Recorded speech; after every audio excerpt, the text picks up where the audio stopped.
하나님의 은혜가 가득하기를 축원합니다. 축복합니다.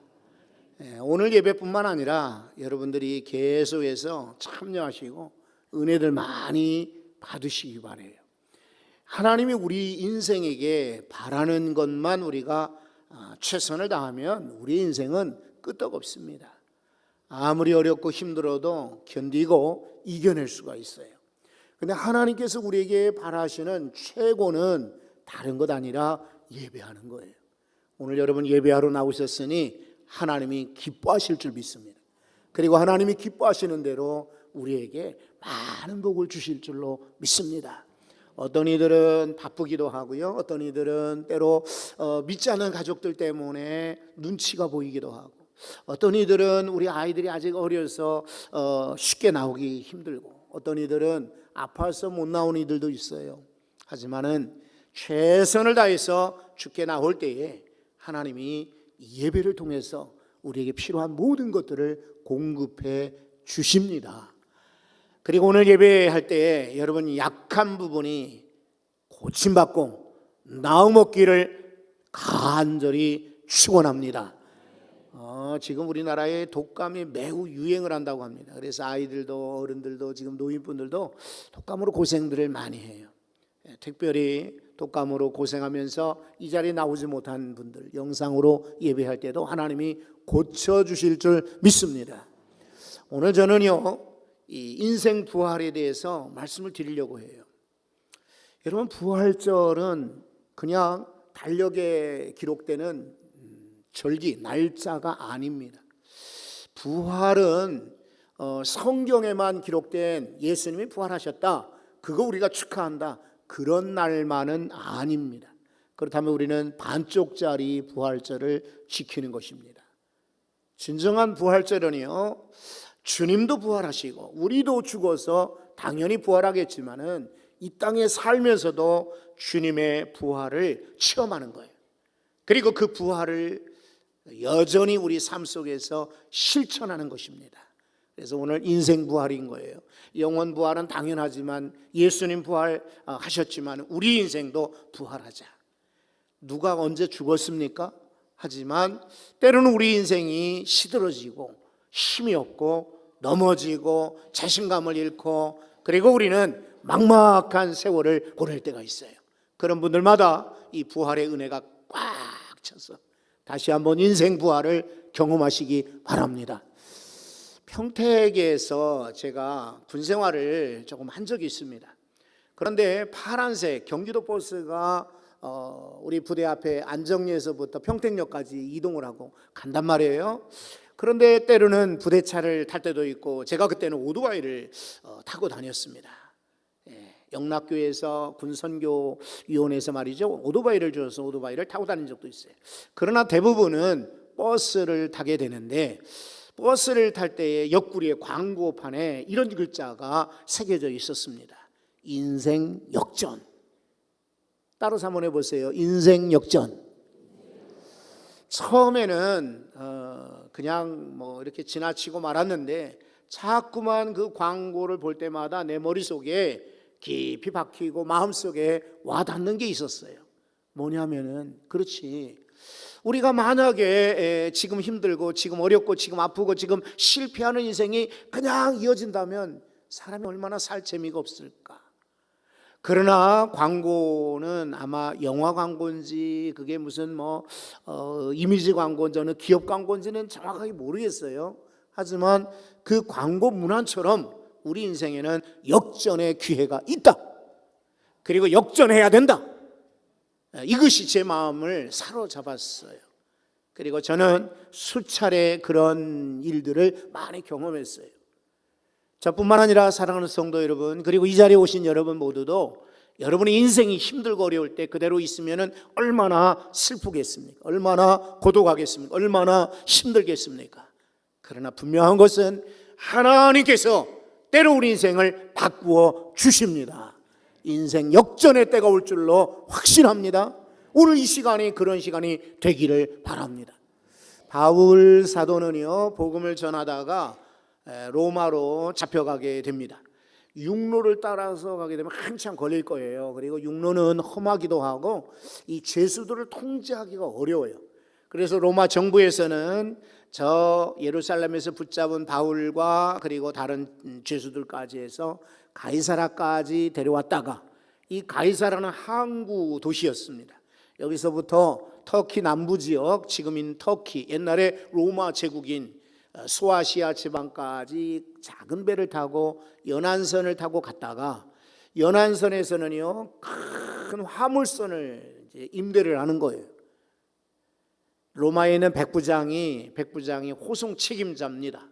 그래서 이집트는 여러분도 알다시피 나일강 삼각주 델타 지역이라고 그래가지고 거기는 곡물이 참 잘 자랐어요. 세계의 곡창 이렇게 별명 지어질 정도로 곡물이 많았어요. 옥수수라든지 밀이나 보리라든지 이런 것들이 많았거든요. 이것들을 배에다 가득 싣고 소아시아 지방에 갔다가 그리고는 로마까지 항해를 하는 겁니다. 그런데 처음에는 아주 순탄하게 잘 가는 줄 알았어요. 그래서 괜찮은 줄 알았는데 곧바로 오늘 말씀 14절을 한번 보십시오. 얼마 안 돼요. 그렇습니다. 우리 인생이 지금 건강한 것 같고 지금 형통하는 것 같고 지금 잘 사는 것 같지만은 분명히 기억하셔야 돼요. 얼마 안 돼요. 우리 성도 가운데는요 어떤 분은 아프셨어요. 그래서 재활치료 받고 지금 아주 건강해서 어쩌면은 오늘 부활절에 올 것이다 기대도 했는데 어제 그저께 말이죠 갑자기 다시 한번 뇌졸중 현상이 왔어요. 그게 지금 고대병원에 가셨어요. 어떤 분은 주방에서 아주 열심히 충성하고 봉사하는 우리 권사님 한 분 계시는데 엊그제 응급실에 가셨다가 지금 여전히 병원에 누워 계셔요. 지금 여러분들이 건강하셔서 두 발로 혹은 지팡이를 짚고 나오셨다 할지라도 힘들게 나오셨다 할지라도 정말 감사하시기 바래요. 그런데 때로 우리는 아무리 젊은 분들 아무리 건강한 분들 할지라도 얼마 안 돼요. 우리는 넘어질 수도 있고 얼마 안 돼요. 바람을 풍랑을 만날 수도 있어요. 이것이 인생인 것입니다. 성경에는 그 바람을 유라굴로라는 광풍이라고 소개하고 있습니다. 광풍, 이 통제가 불가능한 어마어마한 무서운 태풍 같은 바람입니다. 저 지중해 남단의 크레테, 지금 성경에는 그레데라고 하는 섬이 있는데 길다랗게 생긴 섬이에요. 근데 그 중앙에 보면은 이다 산맥이라고 약 2000 해발 2100m 정도 되는 산이 있어요. 이게 남쪽에서 순풍이 이렇게 불다가 산 위에서 내려오는 북풍하고 만나게 되면은 이게 그 주변에 있는 바다에 영향을 미치는 거예요. 그래서 유라굴로라고 하는 광풍이 되는 것이에요. 하필이면 그 배가 지나갈 때 이 태풍을 만나게 되는 거예요. 여러분 우리 인생 가운데 태풍이 없습니까? 때로 우리는 엉뚱한 사건 사고들을 많이 만나게 돼요. 바라기는 여러분들의 인생 앞에 이런 광풍 이런 태풍들은 만나지 않기를 소원합니다. 그러나 장담할 수가 없어요. 멀쩡하고 편안하고 문제없는 줄 알았는데 풍랑들을 만나더라고요. 혹시나 여러분들이 인생 가운데 풍랑을 만나지 않기를 바라지만은 풍랑을 만날지라도 부활신앙 가진 이들은 삽니다. 부활신앙 소유한 이들은 이길 수가 있습니다. 바울이 바로 그러한 인물인 것입니다. 근데 부활신앙 없는 사람들, 믿음이 없는 사람들은요 어떻게 된 줄 아세요? 성경 보면은 자 15절에 배가 밀려, 탔던 배가 밀리는 거예요. 바람을 맞추어 갈 수 없어 목적지에 갈 수가 없는 것입니다. 가는 대로 두고 쫓겨가다가 내가 의지로 항해하는 것이 아니라 바람에 의해서 끌려가는 것입니다. 쫓겨가는 거예요. 여러분 부활신앙 없고 믿음이 없는 이들은 바로 이런 인생을 살 수밖에 없어요. 기억하셔야 돼. 내 의지대로 내 삶을 사는 것이 아니라 쫓겨다니는 거예요. 돈 때문에 쫓기는 인생 얼마나 많아요. 병 때문에 쫓기고요, 시간 때문에 쫓기고, 환경 때문에 쫓기고, 문제 때문에 쫓기는 인생들이 얼마나 많이 있어요. 쫓겨가더라. 내 의지대로 안 되는 거예요. 얼마나 안타깝겠습니까? 배 아마 사공들 선장들은요 거기 배에서 오랫동안 아주 뼈가 굵었던 인물들이에요. 바다를 잘 아는 사람들이에요. 바람을 이용할 줄 아는 사람들이에요. 그럼에도 불구하고 광풍이 부니까 꼼짝 못하고 밀려갈 수밖에 없어요. 오늘 잘 들으십시오. 태풍 만났을 때에 때로 우리는 내 경험도 경력도 내 의지도 소용이 없음을 여러분들이 깨닫게 되실 거예요. 그러니 여러분들이 가지고 있는 지식, 경험 이거 의지하지 않으셔야 돼요. 하나님이 인도하실 때 풍랑도 이기게 될 줄로 믿습니다. 자, 18절에 보시면 우리가 풍랑으로 심히 애쓰다가, 이 사람들이 풍랑을 이겨보려고 노력을 합니다. 가만히 앉아있지는 않아요. 짐도 버리고요, 배를 가볍게 해야지. 왜냐하면 그래야만 배를 이렇게 바람에 쉽게 움직일 수 있으니까 막 노력을 해봐요. 여러 가지로 애를 씁니다. 그러나 애 쓴다고 되던가요? 아팠을 때 우리는 애를 씁니다. 문제가 있을 때 애를 씁니다. 그리고 안 될 때 애를 씁니다. 애 쓰지만은 계속해서 바람이 불고 태풍이 불고 문제가 생기면은 우리는 아무 소용이 없구나 하는 걸 깨닫게 돼요. 자, 20절의 말씀 보면 더 정말 처량합니다. 여러 날 동안 해도 별도 보이지 아니하고. 뭣도 보이지 않았다고요? 해는 낮에 뜨는 건데 낮에도 깜깜한 거예요. 밤에 별이 떠야 되는데 밤에도 깜깜한 거예요. 원래 바다에는요, 자연 불빛이 없기 때문에, 그리고 오염이 되지 않았기 때문에 별이 잘 보이게 돼 있어요. 근데도 불구하고 낮에 해도 보이지 않지만 밤에 별도 보이지 않더라. 그러니까 얼마나 답답하겠습니까? 옛날에 무슨 지남철이 있어요, 좌석이 있어요. 그런 거 없이 그냥 별 보고 사실은 항해하고 그 다음에 바다의 모양을 보고 길을 찾아가야 되는데 꼼짝 못하는 거예요. 전혀 방향을 할 수가 없으니까. 여러분, 우리 인생도 그럴 때가 있지 않습니까? 이리로 가야 될지 저리로 가야 될지 뒤로 가야 될지 앞으로 가야 될지 정말 사면초가 갇혀있는 상황이 얼마나 많습니까? 바로 지금 믿음이 없는 세대, 부활의 소망이 없는 세대들이 이런 인생을 사는 거예요. 여러분들이 혹시 지금 우연히 교회 앞에 나왔다 할지라도, 그리고 예전에 믿음 가졌다가 다시 한번 나온 여러분, 그동안 여러분이 애써봤지만 잘 되던가요?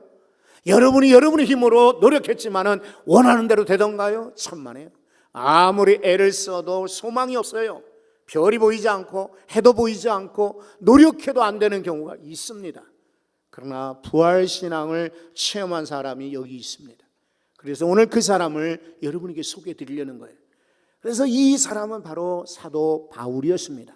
바울은요, 21절에 보세요. 여러 사람이 오랫동안 먹지 못하며, 자, 지금 먹지도 못하고 소망도 잃어버리고 밤도 별도 보이지 않고 낮에 해도 보이지 않는 절망의 상황에 이르렀는데, 바울은요 가운데 서서 말하되.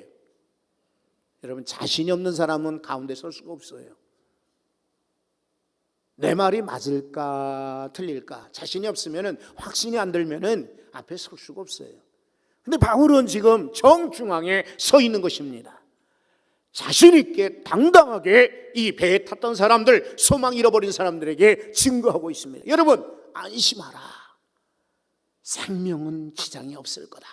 배만 손상이 있을 거다. 어떻게 아느냐? 어젯밤에 주의 사자가 내 곁에 나타나서 내게 말씀하셨다. 얼마나 당당하던가요? 여러분, 부활신앙 가진 이들, 믿음 가진 이들은 바로 이렇게 사는 것입니다. 주변에 사람들이 다 우성을 치고 어렵다, 힘들다, 나는 안 된다, 나는 포기해야 된다, 내게는 소망이 없다고 할 때, 여러분, 믿음을 가진 여러분들은 가운데 당당히 서실 수 있기를 바랍니다. 이게 부활신앙이에요.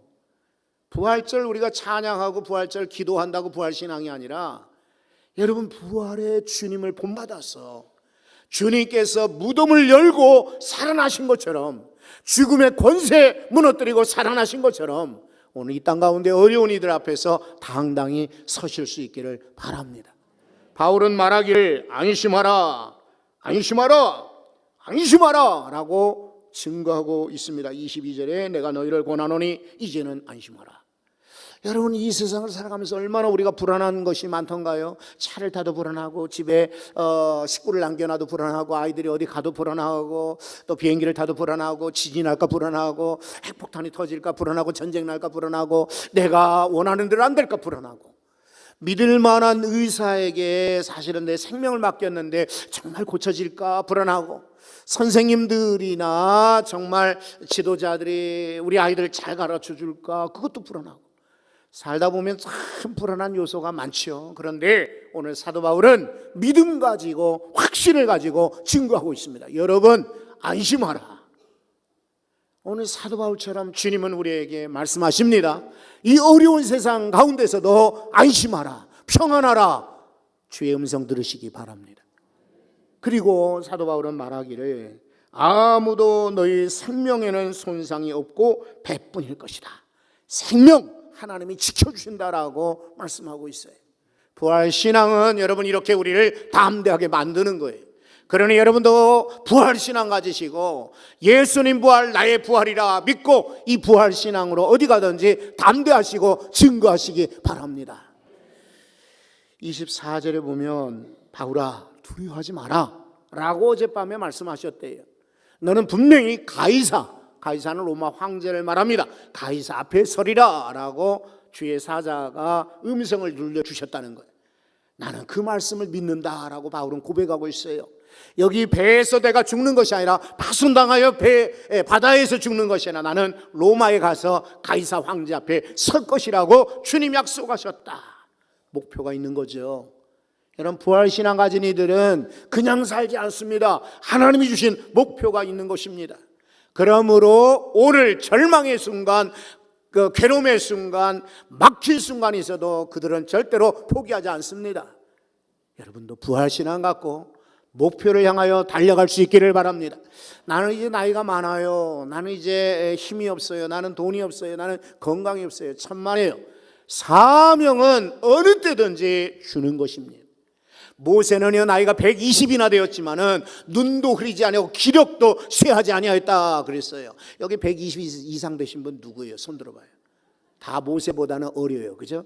모세와 같이 여러분도 눈도 밝고 기력도 쇠하지 않는 놀라운 인생 사시기 축원합니다. 그게 부활신앙 가진 사람들이에요.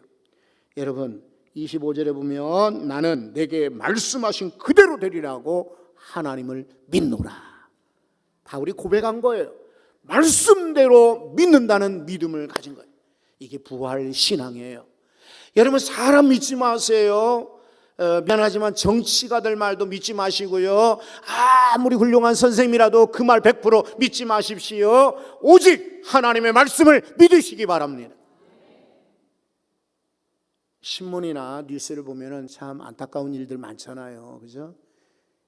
우리 성도들이 참 착하고 귀하기 때문에 목사님이면 참 최고인 줄 알고, 장로님 하면 정말 좋은 분들인 줄 알고, 권사님들 하면 다들 본받을 만한 분인 줄 알고, 그리고 선생님들 최고로 존중하고, 그리고 아무리 나이가 많으셔도 병원에 가면 의사 선생님 앞에서 예 그대로 따라서 입 벌리라면 입 벌리고, 또 손들라면 손들고, 다 우리는 순종하고 전부 잘 지킵니다. 그런데요 뉴스에 보면은 그렇지 못한 분들 많습니다. 이것은 뭘 가르쳐 주나요? 우리가 이 땅의 인간은 존중할지언정 따라가서는 안 된다니, 신뢰는 할지언정 믿음의 대상은 아니라는 거예요. 그 말을 들을지언정 그 말이 전부 100% 옳지는 않다라고 하는 거예요. 이렇게 사람의 말은 100% 신뢰할 수 없어요. 그러나 바울은 내게 말씀하신 그대로 되리라고 하나님을 믿노라. 이게 바른 믿음이에요. 오늘 여기 이 자리에 오신 여러분 다 같이 고백하십시오. 나는 하나님을 믿노라. 자식이 아닙니다. 여러분 경험이 아니고요. 여러분 돈이 아닙니다. 여러분의 힘이 아니고요. 권력도 권력 가진 분 없지만은 그래도 그런 거 아닙니다. 나는 하나님을 믿노라. 하나님이 우리 음성 이 고백을 들으시고요 기뻐하실 거예요. 그리고 우리에게 필요한 모든 것을 넉넉히 채워주실 줄 믿습니다. 한번 기도해요. 제가 여러분을 위해서 기도할게요. 거룩하신 하나님, 그동안 부활신앙 없이 믿음 없이 살아갈 때 우리는 끌려다녔습니다. 풍랑 만나 구원의 소망 여망이 다 끊어졌습니다. 그리고 우리는 걱정하고 애써보지만 제대로 된 일이 없습니다. 그러나 하나님, 오늘 부활절에 사도 바울 같은 부활신앙 갖기 원합니다. 어디 가든지 당당하게 하여 주시옵소서. 내 말이 아니라 주의 음성 증거하게 하여 주옵소서. 내 경험이나 내 지식이 아니라 하나님 말씀 따라가게 하여 주옵소서. 이 부활 신앙으로 마지막 때에 승리하는 우리 모두가 되기를 간절히 소원합니다. 예수 그리스도 이름으로 기도합니다. 아멘. 일어나서 찬양을 드립니다. 죄송합니다. 수화 찬양 있겠습니다.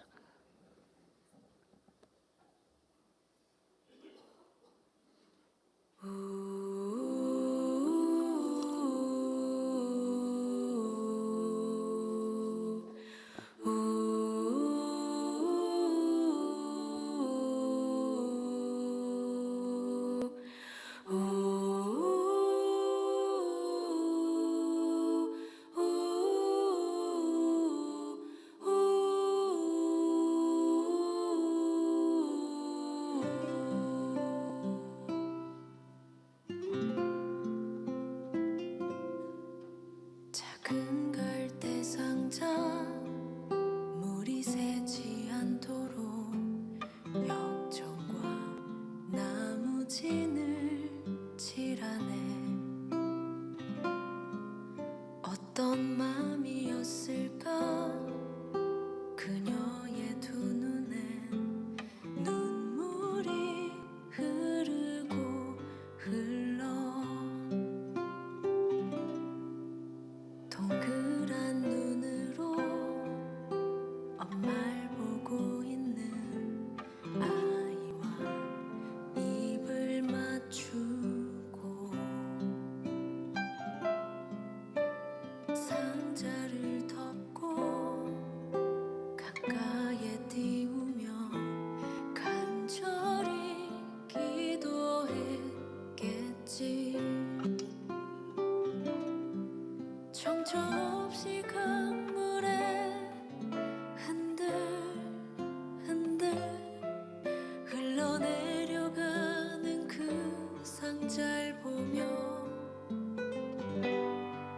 눈을 감아도 보이는 아이와 눈을 맞추며 주저앉아 눈물을 흘렸겠지. 너의 삶의 창조인 너의 참 부모이신 하나님 그 손에 너의 삶을 맡긴다.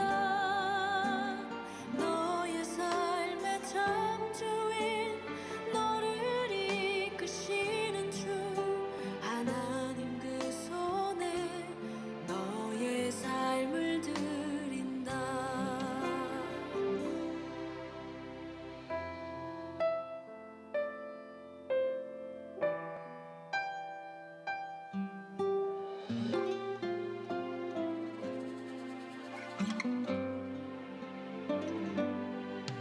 어떤 마음이었을까 그녀의 두 눈에 눈물이 흐르고 흘러 정처 없이 가